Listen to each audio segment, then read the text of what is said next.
கண்ணுக்கு முன்னாடி ஒரு அழகான குடும்பங்கள் வந்து செதஞ்சு சுக்குநூறா உடையறத நம்ம பார்க்குறோம். அதுக்கு காரணம் ஒரே ஒரு நபர் கெனிஷா. ஆர்த்தியும் ஆர்த்தி ரவின்னு அடையாளப்படுத்திக்க தான் அதுதான் ரெண்டு தரப்புலையுமே. ரவியும் தன் மனைவி மீது கட்டினா தவறான குற்றச்சாட்டுகள் எதுவும் சொல்லவே இல்லை. ஏன் சார் நிறைய சொன்னாரே சார், அவங்க பணம் பை நான் சொல்றது வேற. ஸோ அதன் மூலமாக கேட்டால் உடல் ரீதியான தொடர்பு ஏற்பட்டுருச்சுன்னு வச்சுக்கலாம், இன்னும் ஸ்ட்ராங் பொசிஷன் வந்துடும். அப்போ நமக்கு அந்த வாழ்க்கை வேணாம், இந்த வாழ்க்கையில் வந்து நம்ம ஐக்கியமாயிடலாம்னு சொல்லிட்டு பலரும் கூட தடம் மாறி இருக்கிறாங்க. தடம் மாறி சில பேர் வந்து மீண்டும் வந்து பழைய தடத்துக்கே வர்றதுன்னு ஒன்று இருக்குது. அதனால தான் சில நேரங்களில் சில நிதானங்கள் வேணும். இப்போ நீ இப்படிக்கா போறியா, நான் இப்படிக்கா போகிறேன்னு சொன்னால் அங்கே என்ன ஒன்று கேட்டிங்கன்னா கடைசியில் பிள்ளைகள் தான் ஆனதே. எனக்கு பெனிஷா மாதிரி பல பெனிஷா வனிஷா எல்லாம் நிறைய இருக்கிறாங்க. அங்கே கிளப்பில் டான்ஸ் ஆடுற பொம்பளை தானம்மா. இப்போ வந்து ஜெயம் ரவி ஜஸ்ட் கொஞ்சம் லெஃப்ட் ஆனார்னா அடுத்தது இன்னொருத்தர் ரெடியாக இருக்கிறாங்க. ஆமாம், அப்ளிகேஷனோட ரெடியாக இருக்கிறாங்க. ஆல்ரெடி அப்ளிகேஷனும் போட்டாங்க.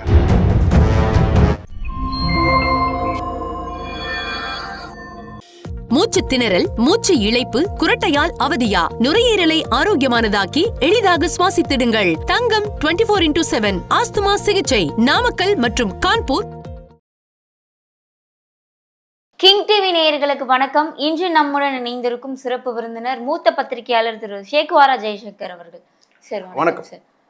சார், கெனிஷா ஜெயம் ரவி விவகாரம் ஒரு பக்கம் இருந்தாலும் ஒரு சைக்காட்ரிஸ்ட் ஈலர்னு தன்னை அறிமுகம் செய்து கொள்கிற கெனிஷா வந்து எப்படி அவர்கிட்ட பேஷண்டா வர ரவிய அறிமுகப்படுத்திட்டாங்களா? நிச்சயமா அவங்க அப்படிதான் சொல்லிக்கிறாங்க. நிச்சயமா ஹீலர் அப்படின்னு தன்னை அடையாளப்படுத்திக்கிற கெனிஷா அவருக்கு அவங்க கிட்ட பேஷண்டா வர ரவியை எப்படி ரிலேஷன்ஷிப்குள்ளே அழைச்சிட்டு போலாம், எடுத்துக்கலாம் அப்படின்னு பல சைக்காட்ரிஸ்ட் இப்ப என்ன சொல்றாங்க, எதிர்ப்பு தெரிவிக்கிறாங்க. சார், முதல்ல ஒரு விஷயமா, இவங்க வந்து லிவிங் டு ரிலேஷன்ஷிப்ல இருக்கிறதா வந்து ஜெயம் ரவி இன்னும் டிக்ளேர் பண்ணவே இல்லை, பண்ணவும் முடியாது. கோர்ட்டில் கேஸ் இருக்குது.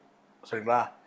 ஒரு கல்யாணத்தில், ஒரு பிரபலமான ஒரு கல்யாணத்தில் ரெண்டு பேரும் ஜோடியாக வந்தாங்க. அந்த ஜோடியாக வர்றதை வச்சு செய்திகள் வந்து பார்க்குறோம்.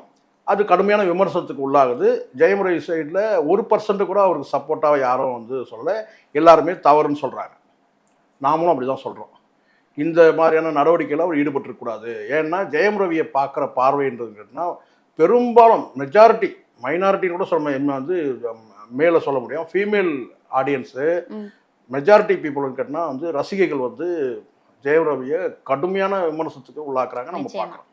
நமக்கே கூட வந்து ஒரு ஆச்சரியமாக கூட இருக்குன்னு கேட்டால், ஏன்னா அவ்வளோ வந்து அவருக்கு முதல்ல சப்போர்ட் இருந்தது. கடுமையான ஒரு குற்றச்சாட்டுகளை வந்து வீசுகிறாங்க. சிலர் கொச்சைப்படுத்தி பேசுகிறாங்க. ஊடகங்களில் பேசக்கூடிய பலரும் கூட கேட்டால் அவர் கிட்டத்தட்ட ஒரு விமனைசன்ற மாதிரி பேசுகிறாங்க. எனக்கு வந்து அதில் இல்லை. இந்த மாதிரி ஜோடியாக வந்து அவங்க வந்து ஒரு மோசமான ஒரு உடை அணிஞ்சிக்கிட்டு, இல்லை ஒரே மாதிரியான உடை அணிஞ்சிக்கிட்டு ஒரு கணவன் மனைவி மாதிரியான ஒரு தோற்றம் ஏற்படுற மாதிரி வந்ததில் வந்து யாருக்குமே உடன்பாடு இல்லை. எனக்கும் அதில் இல்லை. ஆனால் அதே சமயத்தில் ஊடகங்களில் பேசக்கூடியவங்க என்னென்னு கேட்டிங்கன்னா வந்து ரொம்ப மோசமாக இருக்கிற விமனைசர்ன்ற அந்த லெவலுக்கு பேசுகிறாங்களே, அதுலேயும் எனக்கு வந்து பார்வை இல்லை. ஏன்னா இங்கே பல சினிமாவில் பல விமனைசர்கள் இருக்கிறாங்க. ரொம்ப நல்லவ மாதிரி நடிச்சுக்கிட்டே வந்து பார்த்தீங்கன்னா வந்து விமனைசராக அடிப்படையில் இருக்காங்க. நிறைய பேர் இருக்காங்க. இப்போ சொன்னால் சிக்கலாகும்.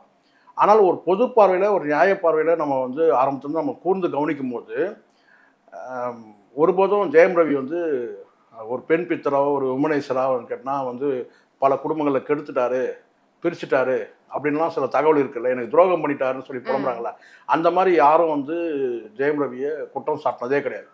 நல்ல குடும்பத்தில், நல்ல தாய்க்கும் தகப்பனுக்கும் பிறந்த பிள்ளை தான், நல்ல ஒரு குடும்பத்தில் பிறந்தவர் தான். அவர் பெண் எடுத்த குடும்பமும் வந்து பார்த்திங்கன்னா அந்த அம்மா ஆர்த்தி இருக்கிறாங்களே, இன்றைக்கி வரைக்கும் அவங்களுடைய நடவடிக்கைக்கு வந்து பார்த்திங்கன்னா எல்லாரும் பாராட்டக்கூடிய அளவில் தான் அவங்களுடைய நடவடிக்கை இருக்க தவிர யாரும் வந்து எதிர்மறை விமர்சனம், அவங்க வந்து இப்படி வந்து ஒரு ஜாலியான பேர் வழி அப்படியான வந்து கேட்டால் வந்து சினிமா வட்டாரத்தில் வந்து கேட்டால் இவரோட தொடர்பு இருக்குது, அவரோட தொடர்பு, அந்த மாதிரி கிடையாது. ஒரு அழகான குடும்பம், கண்ணுக்கு முன்னாடி ஒரு அழகான குடும்பங்கள் வந்து செதஞ்சு சுக்குநூறாக உடையிறத நம்ம பார்க்குறோம். அதுக்கு காரணம் ஒரே ஒரு நபர் கெனிஷா. இவருக்கு மனைவி மீது கருத்து வேற்றுமை வந்து சின்ன சின்ன விஷயங்கள் இருக்கலாம். வலுவான குற்றச்சாட்டு எதுவுமே அவர் சொல்லவே இல்லை. அந்த மாதிரி எந்த விதமான குற்றச்சாட்டும் இது வரைக்கும் சொல்லவே இல்லை. அவங்களும் சொல்லவே இல்லை. யாரு ஆர்த்தியும் கணவருக்கு வந்து ஆர்த்தி ரவின்னு அடையாளப்படுத்திக்க. அதுதான் ரெண்டு தரப்புலையுமே ரவியும் நீங்க சொல்லுங்க, ரவியை நீங்க முதல்ல ஜெயம் ரவியும் வந்து கட்டினா தன் மனைவி மீது வந்து கட்டினா தவறான குற்றச்சாட்டுகள் எதுவும் சொல்லவே இல்லை. ஏன் சார் நிறைய சொன்னாரே சார், அவங்க நான் பணம் பை சொல்றது நான் குடிச்சவங்க. சொல்றது வேற. நான் சொல்றது அதெல்லாம் வந்து பார்த்தீங்கன்னா குடும்பத்தில் நடக்கக்கூடிய ஒரு விஷயங்கள், புரியுதுங்களா? சராசரி குடும்பங்களில் வந்து சில விஷயம் நல்ல விஷயம் பண்ணுவாங்க, நமக்கு வந்து அது தப்பாக எடுத்துப்போம். செலவுக்கு பணம் கம்மியாக கொடுக்குறாங்கன்னா அந்த குடும்பத்தில் சேமிப்பில் ஏதோ இருக்கிறாங்கன்னு கூட நம்ம எடுத்துக்க முடியும். குற்றச்சாட்டுகள் சொல்லக்கூடியது கேட்டினா இந்த ஆண் பெண் உறவு சார்ந்த குற்றச்சாட்டுகள் வந்து அவங்களும் இவரை வந்து ஒரு விமனைசராக சொன்னது கிடையாது, இல்லை வந்து மோசமான ஒரு பெண்ணாகவும் வந்து பார்த்தீங்கன்னா வந்து ஜெயம் ரவியும் சொல்லவே இல்லை. குடும்பத்தில் நடக்கக்கூடிய விஷயங்கள் அவர் பெரும்பாலும் ஒரு குற்றச்சாட்டுகள் என்னன்னு கேட்டிங்கன்னா வந்து எனக்கு செலவுக்கு பணம் கொடுக்கல, இது மாதிரி சின்ன சின்ன குற்றச்சாட்டுகள் தான் தவிர பெரிய வலுவான குற்றச்சாட்டுகள் வந்து அவர் எதுவும் சொல்லலை. ஸோ நான் என் பார்வையில் சொல்ல கேட்டினா உறவுகள் காயப்படாமல் இருக்குன்னா சில பேர் பேசாமல் இருந்தாலும் கூட நல்லதுன்னு நான் நினைக்கிறேன். நம்ம தெரிஞ்சால் ஒரு விஷயத்த பேசுகிறோம், ஒருத்தர் மீது குற்றச்சாட்டு நம்ம சொல்கிறோன்னு கேட்டினா அந்த குற்றச்சாட்டுக்கு வந்து ஏதாவது வலிமையான ஒரு ஆதாரம், வலுவான ஆதாரம். நீங்கள் இப்போ இந்த ஒரு காட்சியை வச்சுக்கிட்டு அவங்க வந்து அவரோட பயணப்படுறாங்க, இல்லை அந்த பெண்ணை வந்து இன்ஸ்டாவில் ஃபாலோ பண்ணக்கூடியவங்க அந்த பெண்ணோட நடவடிக்கையை பொறுத்து இந்த பெண்ணோட இந்த ஆள் வராரா, யாரோட யார் பயணப்படுறன்னு ஒன்று இருக்குல்ல. இப்போ இன்ஸ்டாவில் போய் பார்த்தீங்கன்னா உங்களுக்கு தெரியும் இந்த கெனிஷா வந்து எவ்வளோ மோசமாக வந்து அவங்களுடைய ஆபாச உடை, நடை, உடை, பாவனை இதெல்லாம் இருக்குன்றதை பார்த்துங்க. அந்த மாதிரியான ஒரு பெண்கிட்ட வந்து இவர் என்ன ட்ரீட்மெண்ட்டுக்காக போனார், அந்த பெண்ணுக்காக அவன் கேட்டால் தன்னுடைய வாழ்க்கையை துறக்கிறாரா அப்படின்ற அந்த ஒரு வரமுன்னு கேட்டால் மோசமாக விமர்சிக்கப்படுறாங்க. அந்த விமர்சனம் கூட ஒரு எல்லை மீறி ஒரு விமனைசர்ன்ற அந்த அளவுக்கு கொண்டு போயிடக்கூடாது. விமனைசர்னா பல பெண்களோட தொடர்பில் இருக்கிறவர்.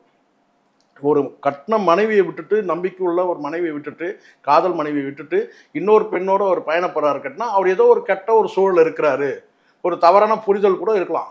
ஒரு 15 வருஷம் வாழ்ந்த ஒரு மனுஷனுக்கு இப்படி திடீர்னு வரக்கூடிய அவசியம் என்ன? ஏதாவது ஒரு ட்ரீட்மெண்ட்டுக்கு போயிருக்கலாம், அந்த ட்ரீட்மெண்ட்டில் மூலமாக கூட பார்த்தீங்கன்னா அந்த பெண் மீது கொஞ்சம் அவருக்கு வந்து பற்றும் பரிவும் ஏற்பட்டிருக்கலாம், அந்த பெண் மீது கூட ஒரு பரிதாபம் ஏற்பட்டிருக்கலாம்.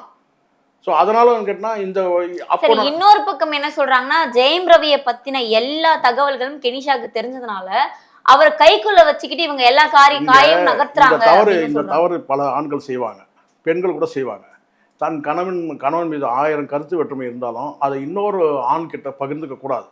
அதே மாதிரி ஒரு மனைவி மீது எவ்வளோ குறைகள் இருந்தாலும் இன்னொரு பெண் கிட்ட வந்து அதை வந்து பகிரக்கூடாது.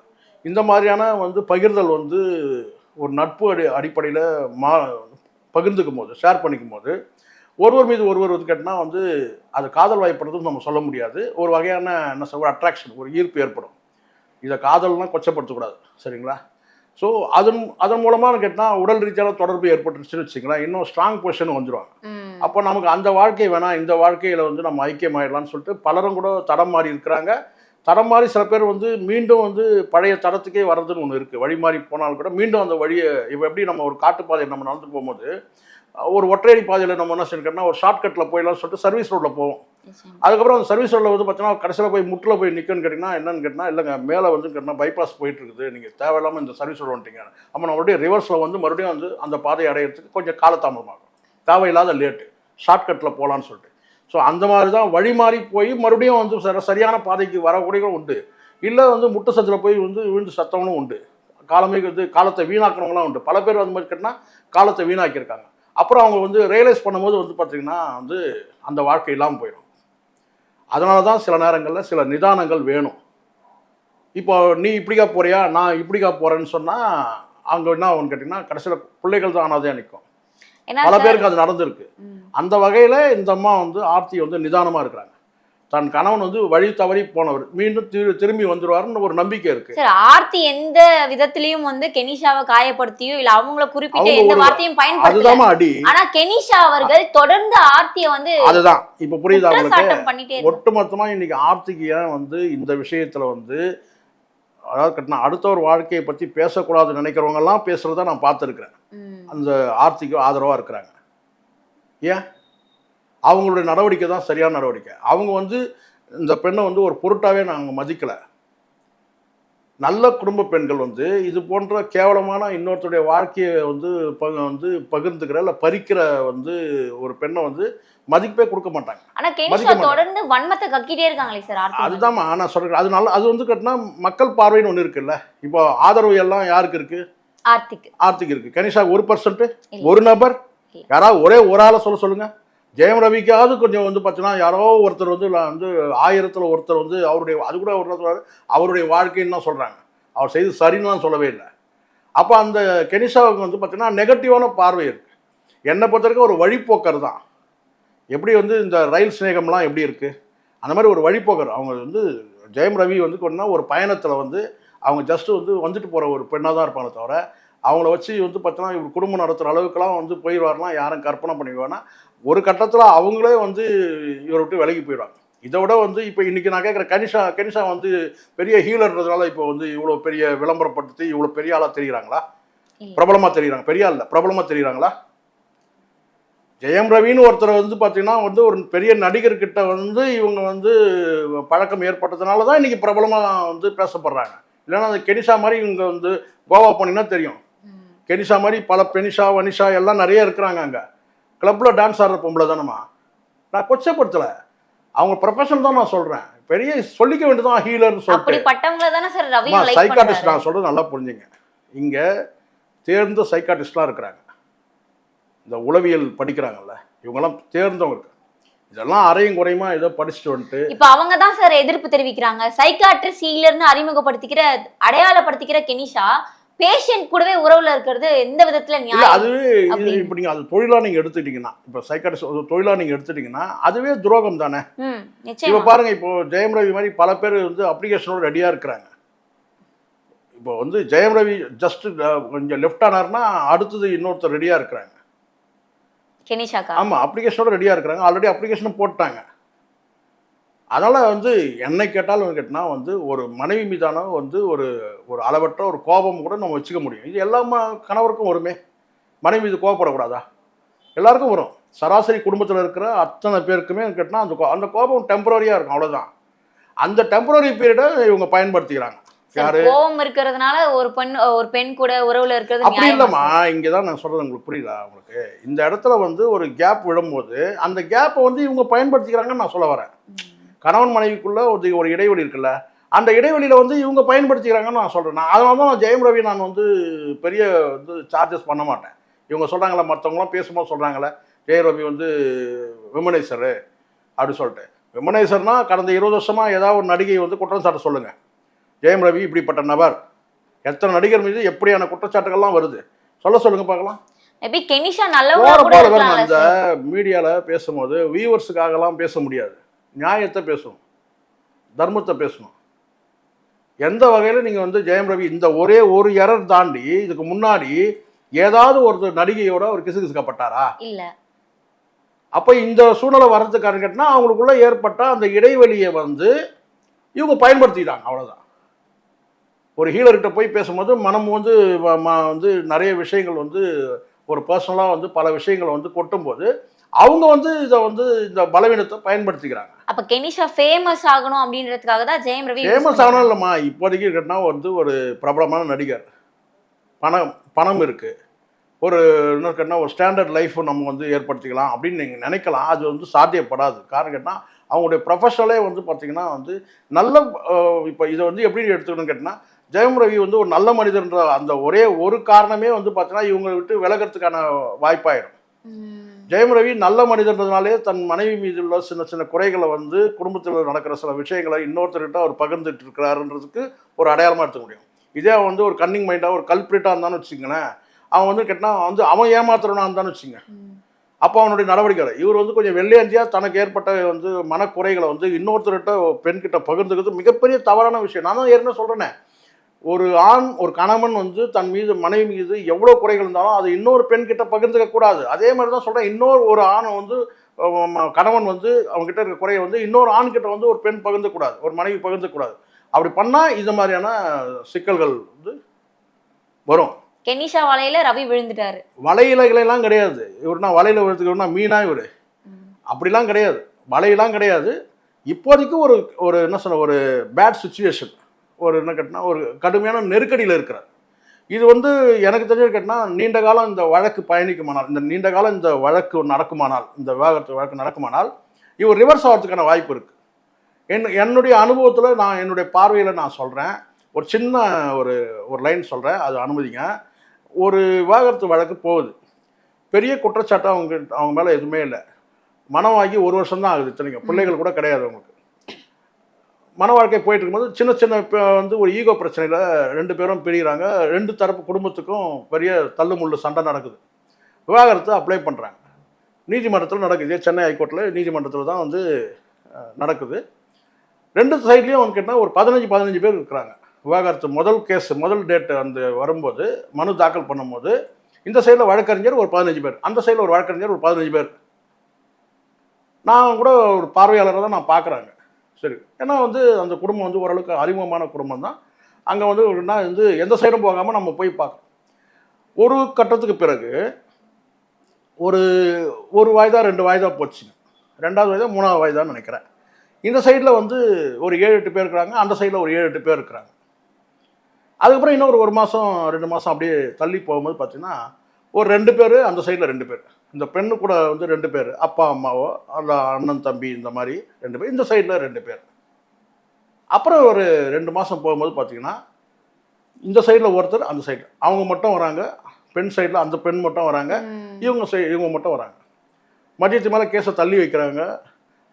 சாப்பிட்றது இவங்க டிஃபன் கேரியர் எடுத்து வந்து தனியாக சாப்பிட்றாரு, அவர் ஒரு மூலையில் கட்டு சாதம் வச்சு சாப்பிட்றாரு. இப்படி தான் வழக்கு நடந்துகிட்டே இருக்குது. இப்படியே போன்னு கேட்டால் 2 மாதம் 3 மாதம் அப்படியே இதுக்குள்ளே வெக்கேஷன் வருது. இப்படி போகும்போது கேட்டிங்கன்னா நாட்கள் ஓடுது. ஒரு நாள் வந்து விசாரணைக்கு வந்துட்டு இருக்கும்போது கேட்டிங்கன்னா வந்து அந்த பெண் வந்து காலையில் அந்த வெயிலில் அவங்க வந்து நடந்து வந்தது. வழக்கு ஆரம்பிக்கும் போதே கேட்டால் 10:30 மணிக்கு மயக்கச்சு விட்டாங்க. ஓடி வந்து தூக்குறது யாருன்னு கேட்டிங்கன்னா கணவர். தூக்கி மடியில் வச்சுன்னு கேட்டிங்கன்னா தண்ணி கொடுங்க தண்ணி கொடுங்க தண்ணி கொடுங்க தண்ணி கொடுங்கன்னு கத்துறாரு. யாருக்கிட்டையும் தண்ணி இல்லைங்க. தண்ணி கொடுங்க தண்ணி கொடுங்க, யாராவது தண்ணி எடுத்துவாங்களா, யாராவது தண்ணி எடுத்துவாங்களா, தண்ணி எடுத்துவாங்க சொல்லிட்டு கேட்டேன்.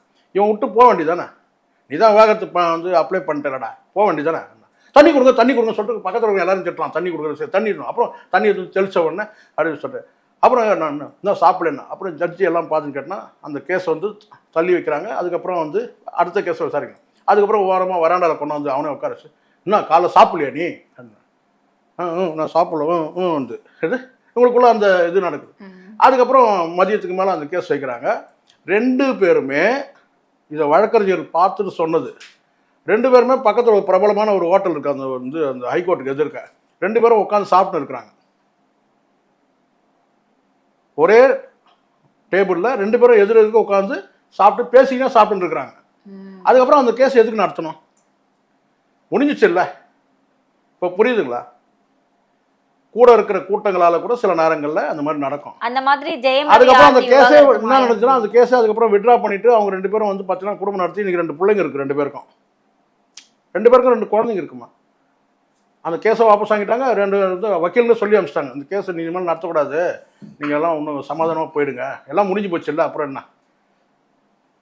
அதை தாண்டி ஒரு வார்த்தை சொன்னாங்க, அது நம்ம சொல்லக்கூடாது, ஆனால் 2 பேரும் நீங்கள் இப்போ போயிடுறது தான் கரெக்டு இப்படி சொல்லிட்டு கேஸை வாபஸ் வாங்கி அனுப்பிச்சு விட்டாங்க. முடிஞ்சிச்சு.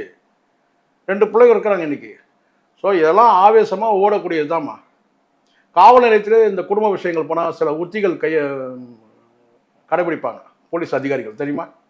இந்த குடும்ப விவகாரத்தில் இந்த பொண்டாட்டி பிள்ளைங்க அடிச்சுக்கிட்டு போனாங்கன்னு, இந்த பொண்டாட்டி இந்த கணவன் மனைவிலாம் அடிச்சுக்கிட்டு போனாங்கன்னா அங்கேயே வந்து பார்த்தீங்கன்னா அவங்க வந்து சில வாய்தா போடுவாங்க. ஐயா இல்லை காலைல வாங்க சாயந்தரம் வாங்கன்னு சொல்லி இழுத்து அடிப்பாங்க. ஐயா வரல, சாயந்தரம் பந்தோபஸ்து போயிருக்காரு, நீங்கள் சாயந்தரம் வாங்க, மறுநாள் காலைல போவாங்க, மத்தியானம் வாங்க, மறுபடியும் சாயந்தரம் வாங்கன்னு சொல்லி ஒரு 2-3 நாள் இழுப்பாங்க. எதுக்கு? அதுக்குள்ளே அவங்களுக்குள்ள ஒரு சமரசமாகி சமாதானமாக போயிடுவாங்க. இதெல்லாம் நடக்குமா? என்னை பொறுத்த வரைக்கும் நான் 2 தரப்புலையும் நான் குறை சொல்ல மாட்டேன். இது எல்லா குடும்பங்களையும் நடக்கிற சராசரி விஷயங்கள். இது நான் ஒருபோதும் வந்து கேட்டால் நான் உயர்வாக நான் நினைக்கிறது கேட்டால் ஆர்த்தியோட முடிவு, அந்த பிள்ளைகளுக்காக வாழணும்னு சொன்ன அந்த முடிவு நான் வந்து பெருமையாக நினைக்கிறேன். அதே சமயத்தில் நான் ஜெயம் ரவி வந்து ஒரு விமனைசர் சொல்லிட்டு சிறுமைப்படுத்தி யாரும் பேசக்கூடாதுன்னு நான் நினைக்கிறேன். அவர் அந்த மாதிரி நபர் கிடையாது. கடந்த காலத்தில் அப்படின்னா அடையாளப்பட்டிருப்பார். அவர் அந்த மாதிரி நபர் கிடையாது. அவர் வந்து ஒரு ஆஜானுபாகான வந்து ஒரு அழகான தோற்றத்தில் இருக்கிற ஒரு ஹீரோ. பல பேர் நம்ம சொல்லணும், எல்லாரும் பெரிய அழகான ஹீரோன்னு சொல்ல முடியாது. உள்ளமும் அழகு தான் அவருக்கு, உருவம் மட்டுமே கிடையாது, உள்ளமும் அழகான மனிதர் தான். குரல் கூட ரொம்ப எனக்கு பிடிக்கும், ஜெயம் ரவியோட குரல் எனக்கு ரொம்ப பிடிக்கும். ஸோ அதனால் வந்து கேட்டால் காலம் இருக்குது, கொஞ்சம் காத்திருப்போம். அவசரப்பட்டு வார்த்தைகளை விட்டு நம்ம காயப்படுத்தி உறவுகளை பிரிக்கிறதுக்கு நம்ம ஆள் இல்லை. முடிஞ்சால் சேர்த்து வைக்கணும், இல்லைனா முடியலாம் போயிடணும். அவன் நம்ம எக்கு தப்பாக நிறைய பேசி அவரை வந்து வன்மத்தை கொட்டி அவர் காம லீலைகள் சில பேர் போகிறத பார்க்குறேன். நியாயம் வேணாமா? காமலீலைகள் பண்ணுற அளவுக்குலாம் வந்து ஜெயம் ரவி வந்து அவ்வளோ மோசமான ஆள்லாம் கிடையாது. சந்தர்ப்ப சூழ்நிலை ஒருத்தர் வந்து லைஃப்பில் கிராஸ் ஆகி அங்கே வந்து குடும்பத்தை சுக்குநூறாக உடைக்கிறாங்க. அதை நம்ம வந்து பார்த்தீங்கன்னா அதை மேலே வந்து கட்டினா அதை வந்து கலசி வரதை விட கட்டினா சேர்த்து வைக்க பார்க்கணும் முடிஞ்ச வரைக்கும். சார், ஒரு ஆய்வுல 8 முதல் 14 வயதுல இருக்க குழந்தைங்களுடைய பெற்றோர்கள் விவாகரத்து பண்ணிக்கிட்டாங்கன்னா அது மனதளவிலும் உடல் அளவிலும் அந்த குழந்தைகளை ரொம்ப பாதிக்கும் அப்படின்னு சொல்றாங்க. அப்படி இருக்கும்போது இப்ப ஜெயம் ரவியோடைய 2 மகன்களுடைய வயது 10, 14 தான். இப்படி இருக்கும்போது மகன்களை கூட யோசிக்காம ரவி இப்படி ஒரு முடிவு எடுக்கிறாரா இல்ல அப்படின்ற கேள்வி. கணவன் மனைவி கருத்து வேற்றுமையில விவாகரத்து முடிவு எடுக்கிறாங்கம்மா. அவங்க ஒருபோதும் வந்து பிள்ளைகளுடைய எதிர்காலம் பார்க்கறது இல்லை. அரிதிலும் அரிதாக இந்த மாதிரியான நல்ல பெண்மணிகள் வந்து ஆர்த்தி மாதிரி, லலிதா குமாரி, பிரகாஷ் ராஜோட மனைவி இருந்தாங்க முதல் மனைவி லலிதா குமாரி, இந்த மாதிரியான சினிமா வட்டாரங்கள்ல சொல்கிறேன், இன்னும் கூட பலரும் கூட இருக்கிறாங்க. பிள்ளைகள் மீது வந்து அக்கறைப்பட்டு அவங்களுக்கு போதும் இந்த வாழ்க்கை, நம்ம வந்து கணவன் மனைவி வாழ்க்கை வேணும். ஏன்னா அவங்களுக்கு ஒன்று வந்து உணர்வுகள் ஒன்றும் மங்கி போயிட போகிறதில்ல. ஆனாலும் தியாகம்ன்ற அந்த அடிப்படையில் பிள்ளைகளுக்காக தியாகம் பண்ணி தான் அந்த வாழ்க்கையை அவங்க நடத்துகிறாங்க.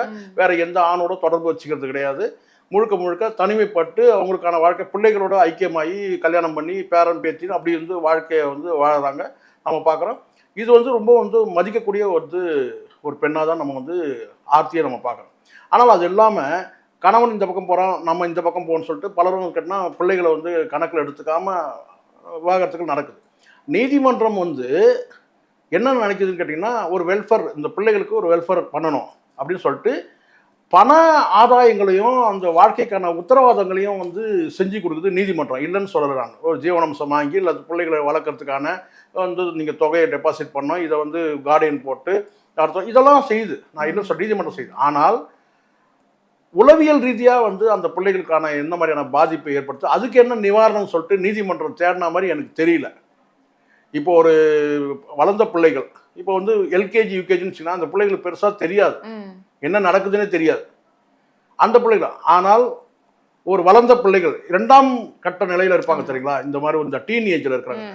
குறிப்பாக நான் சொல்கிறேன், அது ஆண் பிள்ளையாக இருந்தாலும் பெண் பிள்ளையாக இருந்தாலும், பெண் பிள்ளையாக இருந்தால் கிட்டத்தட்ட வந்து வாழ்க்கை முழுவதுமே தேவை. ஏன்னா இந்த குழந்தையிலேருந்தே வந்து பார்த்தீங்கன்னா அதுக்கு வந்து ஒரு துணைனா ஒரு பாதுகாப்பு தேவை. அது அப்பா அம்மா சைடில் ஒரு பாதுகாப்பு தேவை. அதுவும் குறிப்பாக வந்து ஆண் பிள்ளைகளுக்கு வந்து கேட்டினா 12 வயசுலேருந்து 20 வயசு வரைக்கும், இல்லை 18 வயசு வரைக்கும், 20 வயசு வரைக்கும் சரியான ஒரு வழிகாட்டுதல் இல்லைன்னா அந்த பிள்ளைகள் வந்து திசை மாறி போயிடும். ஸ்ட்ரெயிட்டாக சொன்னால் பொறுக்கி ஆயிடும். உண்மை இது.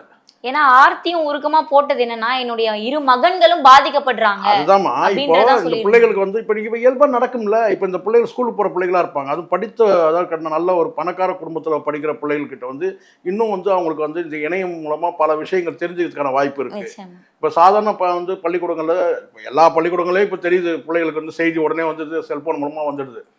இந்த மாதிரியான பிள்ளைகளுக்கு வந்து அந்த வட்டாரமே சினிமா வட்டாரத்தில் சார்ந்த பிள்ளைகளும் நிறைய பேர் இருப்பாங்க இல்லையா, அவங்க படிக்கிற பள்ளிக்கூடங்களில். அப்போ இந்த மாதிரி விஷயங்கள் பகிர்ந்துக்கும் போது அந்த பிள்ளைகளுக்கு இந்த வயசில் மிகப்பெரிய தீராத ஒரு மனவலி, அது சொல்ல முடியாத ஒரு மனவலி இருக்கும். ஒரே ஆறுதல் அப்பா தான். எந்த பிள்ளைகளுக்கு எல்லா கஷ்டங்களுக்கும் எல்லா பிள்ளைகளுக்கும் யார் வந்து பார்த்தீங்கன்னா ஹீரோவுக்கு அப்பா தான். அதுவும் அந்த அப்பா வந்து வேற ஒரு பொண்ணு கூட நிக்கிறாங்க. அதனால தான் நான் சொல்கிறேன், அப்போ வந்து தன்னுடைய யார்கிட்ட நம்ம ஆதரவு தேடி போவோம் பிள்ளைகள்னு கேட்டால் அப்பா கிட்ட போவோம், இல்லை அம்மா கிட்ட போவோம். அம்மா கிட்ட சொல்ல முடியாத விஷயத்துக்கு அப்பா கிட்ட போவாங்க, ஏன்னா அப்பா தான் ஹீரோ. அப்போ அந்த அப்பா வந்து பார்த்தீங்கன்னா வேற இன்னொரு பெண்ணோட வந்து சுற்றிட்டு இருக்கிறாரு, இணைச்சி பேசுகிறாங்கன்னு போது கேட்டால் மிகப்பெரிய, இதை விட ஜெயம் ரவி வந்து அவங்க பிள்ளைகளுக்கு வேற தண்டனையே கொடுக்க முடியாது. இதை நான் வந்து ரொம்ப உரிமையோடு எடுத்து சொல்கிறேன். ஜெயம் ரவி தன் பிள்ளைகளுக்கு இதை விட மிகப்பெரிய கொடூரமான வந்து கொடிய தண்டனை வந்து வேற எதுவுமே கொடுக்க முடியாது இனி வந்து ஒரு காலத்தில். அப்போ இதுதான் முக்கியம். அங்கே அதனால தான் அந்த பெண்ணை வந்து ஒரு அரக்கியாக பார்க்குறாங்க கெனிஷாவை. நீங்கள் தமிழ்லேயே நீங்கள் போடுங்க, பயப்படாதீங்க, தைரியமா, நான் என்ன கேஸ் வந்தாலும் நான் ஃபேஸ் பண்ணிக்கிறேன். கெனிஷா வந்து ஒரு அரக்கி. ஆர்த்தியை பற்றி பேசுறதுக்கு கடுகளவு வந்து பார்த்தீங்கன்னா தகுதி இல்லாத பெண். அவங்க பூர்வீகத்தை நம்ம ஆராய வேண்டிய அவசியமே இல்லை. நான் கேட்கறது என்னன்னா, ஒரு ஹீலர் நீங்கள் இன்னும் குணப்படுத்தணும் சொல்றீங்கல்ல, அந்த பிள்ளைகளுடைய மனசு என்ன மாதிரி பாதிக்கப்படுன்றது கூட நீ தெரிஞ்சுக்காம நீ என்ன ஹீலராகி கிழிச்சன்ற ஒரு கேள்வி இருக்கு. ஒன்று அதுதான் சொல்றீங்க. நீதிமன்றம் என்ன செய்யணும்னு கேட்டீங்கன்னா, இனி ஒரு காலங்களில் என்னுடைய சின்ன ஒரு சஜஷன் தான் என்னன்னு கேட்டீங்கன்னா, இந்த மாதிரியான பிள்ளைகள் ஒரு 18 வயசு ஆகிற வரைக்கும், ஒரு மேஜர் ஆகிற வரைக்கும் இந்த மைனர் குழந்தைகள் இருந்தாங்கன்னா அவங்களுக்கு டைவர்ஸே கொடுக்கக்கூடாதுன்ற நான். நீங்கள் பாருங்க மிஷின் மாதிரி பெற்று போட்டு நீங்கள் வந்து நீ இப்படி போ நான் அப்படி போகிறேன்னு சொல்லி போயிட்டு இப்போ வந்து இங்கே வந்து ஒருத்தர் மட்டுமே கிடையாது. இந்த ரெண்டு பிள்ளைகளுக்கும் வந்து பார்த்தோன்னா 2 பேருக்கும் கடமை இருக்குல்ல. ஆர்த்திக்கு மட்டுமே கடமை இல்லை, ஜெயம் ரவிக்கும் கடமை இருக்குது. ஏன்னா கடமை இருக்குன்னு சொல்லிட்டு நீ பணம் மட்டும் தூக்கி போகிறது பெரிய விஷயம் இல்லை. பணம் யார் வேணாலும் தூக்கி போட்டுருவாங்க. இங்கே தந்தை என்ற அந்த சரியான வழிகாட்டுதல் வேணும்ல. அப்போ அதை நீங்கள் வந்து அந்த கடமையிலேருந்து நீங்கள் மிஸ் ஆக முடியாதுல்ல. அப்போ அந்த பிள்ளைகளுக்கு வந்து கேட்டிங்கன்னா மேஜர் ஆகிற வரைக்கும் வந்து பார்த்தீங்கன்னா இந்த டைவர்ஸே கொடுக்குறேன். மேஜர் ஆன பிறகு அவங்க ஒப்பீனியன் சொல்லட்டும். அதுக்கப்புறம் கேட்டால் இந்த டைவர்ஸ் கொடுக்கலாமா வேணாம்ன்றது வந்து பார்த்தீங்கன்னா இப்போ வெறும் கணவன் மனைவி கிட்ட மட்டுமே கேட்டு முடிவு பண்ணுறாங்க. பிள்ளைகளையும் கேட்டு முடிவு பண்ண இனி ஒரு காலங்களில். அப்போ தான் இந்த விவாகரத்துக்கள் குறையுமா? இல்லைன்னா விவாகரத்துக்கள் வந்து கேட்டால் நினச்சா தூக்கி போட்டு போயிடலாம். மியூச்சுவல் டைவர்ஸ் வந்து சர்வசாதாரணமாக நடக்குது. எங்கேயாவது வந்து இவங்க முரண்டு பிடிக்கிறாங்க, முடியாதுன்றாங்க, அது வழக்கு நீதிமன்றத்தில் இருக்குது. சில மியூச்சுவல் டைவர்ஸ் கேட்டால் பிள்ளைகளை பற்றி கணக்கே கிடையாது. தூக்கி பேங்க்கில் ஒரு அமௌண்ட்டை போட்டால் அது கிடக்குது. வந்து பார்த்தீங்கன்னா வெலிங்டனில் ஒரு ஸ்கூலை போட்டு விட்டா அங்கே ஆயா பார்த்துக்க போது, ஏதோ ஒரு சர்வெண்ட்டை போட்டு பார்த்துக்கலாம். அப்படி ஆயிடுச்சு. அது தவறுன்னு நான் சொல்கிறேன். டைவர்ஸே கொடுக்கக்கூடாதுன்ற நான் ஒப்பீனியன் கேட்கணும். பிள்ளைகளே ஒப்பீனியன் கேட்கணும். அதுவும் மேஜரான பிறகு அவங்க சொன்ன பிறகு தான். மைனர் வரைக்கும் அவங்க ஒப்பீனியனே செல்லாது. அப்போ கொடுக்கவே கூடாது. ஸோ அப்படி தான் நான் இருக்கணும்னு நான் எதிர்பார்க்குறேன். பார்க்கலாம் என்ன நடக்குதுன்னு பார்க்கலாம். சார், கெனிஷா, ஜெயம் ரவி, ஆர்த்தி சர்ச்சை குறித்து ஒரு சரியான புரிதல் கொடுத்துருந்தீங்க. தொடர்ந்து பேசலாம் சார். நன்றி. நன்றி. மூச்சு திணறல், மூச்சு இழைப்பு, குரட்டையால் அவதியா? நுரையீரலை ஆரோக்கியமானதாக்கி எளிதாக சுவாசித்திடுங்கள். தங்கம் 24/7 ஆஸ்துமா சிகிச்சை நாமக்கல் மற்றும் கான்பூர்.